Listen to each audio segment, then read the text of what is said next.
Oops. Caught me mid-sip.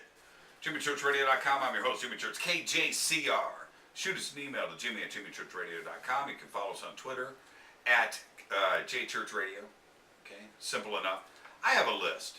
It's right here. Can you hear it? Hear this? Okay, all right.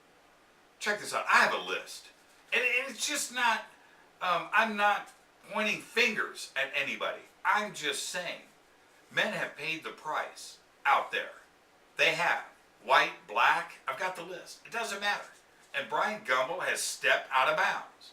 Now, we all know about Don Imus. We know what he did with his nappy-headed host comment. He's working today. Okay? Jimmy the Greek, with his comment, and I have the quote here, which is still, to this day when I read it, blows my mind. But he ain't working. And the quote was, that blacks were bred to be better athletes because the slave owners would breed his big black women,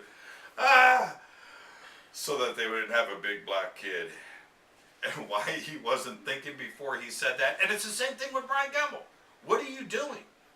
You've prepped, you've read, you know exactly what you're going to say before you say, what are you doing? And where's the show producer that actually sat around the table with him saying, this is a good idea. You need to get out. You need to say, yeah, you know what? I know I've read it. You know what? It's good with me, Brian. I like this here. Let's run with this. That producer needs to be fired too. We need to find out who that was. But on Dan Patrick's show, Michael Irvin got up there and actually said on the radio that Tony Romo's great-great-great-grandma pulled one of the big black studs out of the barn because that's how he can throw the ball. Think about this. This has gone on. Now, when was the last time you saw Michael Irvin on TV? That's it. That was the end of his stuff right there.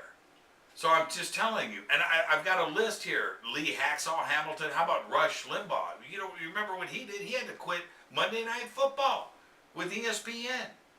You just can't make these kind of offhanded comments. And with Bryant Gumbel, it's worse. This is a guy that exudes journalistic integrity. That he's all about integrity. And he wants to be well-dressed. Oh, check this out. The well-dressed comments that David Stern, that was one of the things that has really bothered Bryant Gumbel, that David Stern has put a dress code on everybody. It doesn't matter if you're white or black. A white guy that comes in wearing gold chains, walks off the team bus wearing gold chains. I'm talking about a white guy. He's got a Blackhawks jersey on, his tattoos showing. That ain't right. And you are not going to get a job if you are dressed like that anywhere in America. Okay? A dress code is about dignity. That's what it's about. It's about public image. And that here in the NFL, we have standards. And we want everybody to look great, look professional. That's all it's about. There's a dress code at McDonald's. You can't work at the front counter at McDonald's. You've got to wear what McDonald's wants. And as long as you are in the NBA or you're in the NFL, that's the way that it is. You don't want to play for the NBA, don't. If you don't want to dress this way, you don't have to play. It's that simple. But we tell you this ahead of time. You can't go and sign your contract with the NBA and then go, oh, by the way, I don't like this, and this. No, you took the money. We have our standards, and that's the end of it.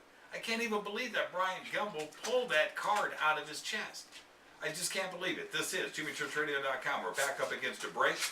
When we come back, enough about Gumbel. We're going to talk about the NFL and the Andrew Luck sweepstakes. That's right, suck for luck. I didn't want to say it, suck for luck. I didn't want to jump on the bandwagon, but I just did, and we'll be right back after this. Thanks.